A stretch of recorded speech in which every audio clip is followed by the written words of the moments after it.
We're talking about the Gospel of Mark and the Zodiac. The book that I'm talking about is The Gospel and the Zodiac by Reverend Bill Darlinson from the Unitarian Universalist Church. And it's an interesting book. I read through it. I was interested in the premise, and so I decided to do this presentation on it. For myself, I am an esotericist and an occultist.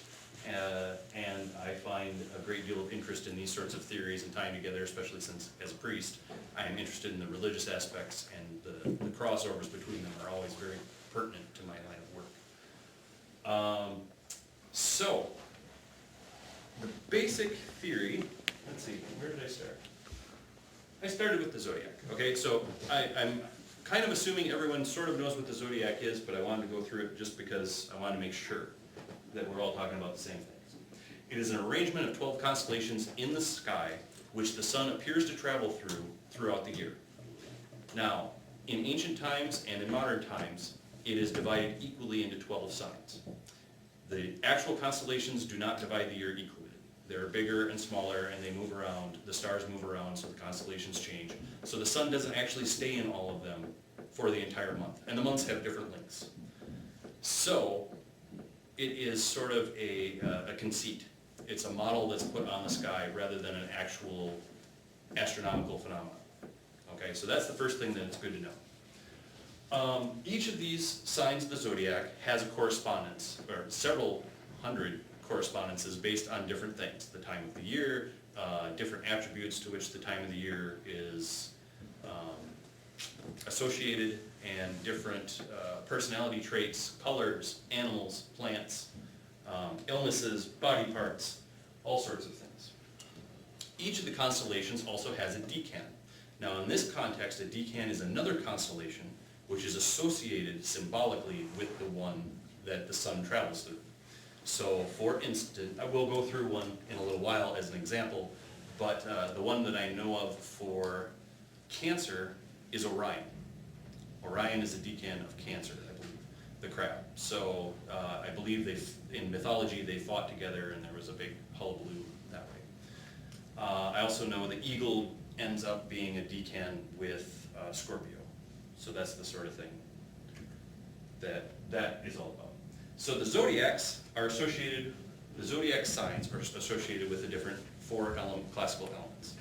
Air, the intellectual sign, associated with Gemini, Libra, and Aquarius. Fire, Aries, Leo, Sagittarius. Water, Cancer, Scorpio, Pisces. Earth, Taurus, Virgo, Capricorn. So those different elements, which all have different symbolic meanings, are associated with these signs.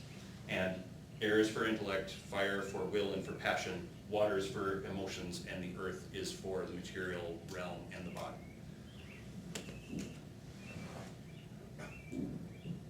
The zodiac has different modes. There's the cardinal mode, which means it's kind of a strong force. It's very direct and very focused. That's Aries, Libra, Cancer, Capricorn. So each of those has a different element. Aries is cardinal air, so it's a very direct manifestation of cardinal fire, and it's a very direct manifestation of passion and will, very straightforward. The fixed signs, Leo, Aquarius, Scorpio, Taurus, fixed is more of a conservative sign, and they represent the elements sort of in stasis. Fixed emotions, a fixed fire would be a Leo who is always passionate, but to a certain degree, it's sort of fire restrained a bit. They have a bit more direction to their fire, where Aries tends to be very much forward. And the mutable signs, Sagittarius, Gemini, Pisces, Capricorn, they're the ones that are always changing. So they're the agents of change. Who's Virgo? Virgo is actually mutable Earth. Mutable Earth. I got Capricorn twice. Mutable Earth should be Virgo, so I missed that. I talked about the sun position in the sky, so we'll move on. The Gospel of Mark is thought to be the oldest gospel. I believe it was thought to be written about 90 AD. Is that close? I don't know. I'm not the world's best biblical scholar. Gospel of Mark? Yeah. Gospel of Mark is the earliest, and they dated around the time to the destruction So of the 70, temple. 70 to Yeah. 90, something like that. 70 Yeah. to to 77. The last stuff I saw was suggesting around 70, 72. 72? Yeah. Okay. Well, either way, a little of 72. Definitely the oldest of the Gospels that we have in a complete form. Definitely the oldest canonical Gospel. Now there's a tradition which associates the Gospel of Mark with Alexandria in Egypt. Eusebius called Mark the founder of Alexandrian Christianity. And so we all know that Alexandria throughout this time period and before, possibly after, was very much the area where the Gnostic thought started coming into play. So it's very interesting that this is the area that the Gospel of Mark comes from as well, meaning that there's definitely a possibility there could be heterodox ideas which are included in this Gospel as well as the Orthodox ones that we're familiar with, or that some of us are familiar with. There's a scholar named Philip Carrington in 1952 who put forth the idea that the Markan Gospel was structured around a Jewish yearly cycle. He has a long book, which I can't remember exactly what the title of it is at the moment. Oh wait, this is slide 5, so I have it here. Let's see, his paper was The Primitive Christian Calendar, a study in the making of the Markan Gospel.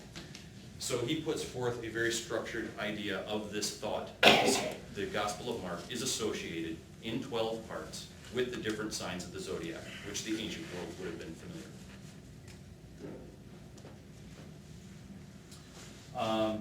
Irenaeus is one piece of evidence that Reverend Darlinson points to, saying that Irenaeus has a whole screed against the idea that Jesus only had a 12-month ministry, which is kind of borne out in the Gospel of Mark. And we don't know the length of Jesus' ministry. It's somewhere between 1 year and 3 years. Is that in Counter Heresies? Yes, I believe it is.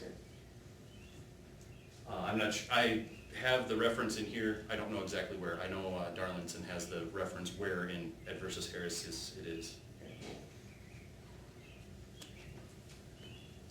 So, Mark does not have an infancy narrative.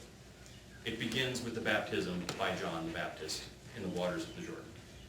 So, it ends with the resurrection of Jesus, the empty tomb. But there are no supernatural appearances by Jesus in the Gospel of Mark. The women come to the tomb, they see the angel who says, "Why do you look for the living among the dead?" And that's the end. So it makes it different than the other Gospels, which often bookend this story with the infancy narrative on the one hand, post-resurrection appearances of Jesus on the other, or in the case of Mark, a lot of theological discussion that isn't found in any of the other Gospels, or John, I'm sorry, in the case of the Gospel of John. Valentinus contends that Mark uses the sun's annual journey through the heavens as a metaphor for the interior spiritual journey. So, Valentinus is said to be the one who put forth this idea, and this is again in Irenaeus who's arguing against it. And he starts with Aries and says that as the sun moves through each of the houses, so should the soul progress through these different correspondences until it reaches Pisces, which is the end, and the point where the crucifixion happens. And that's the metaphor that Valentinus puts forth. There's another contemporary scholar in the 300s named, I don't know how to say it exactly, Papias, contends the events were written accurately to the life of Jesus, but not in order. And this is a very strange thing for him to have said, because most of the contemporary scholars think that the events in Mark happened in the order that they could have very easily happened with Jesus wandering around Galilee and Judea. It follows a certain path. So they think that the objection is to the order based on the sun, rather than the order of the events chronologically. That's what Reverend Darlinson puts forth. So, as an example, we're going to look at Aries. Aries is the only one that I have slides for. I'll take a look at a couple of other signs in between, and I'm just going to wing that a little bit. But Aries is supposed to cover the section of the Gospel of Mark from verse 1, chapter 1 of verse 1 to chapter 3, verse 5. So Aries is said to have correspondences that relate to initiation,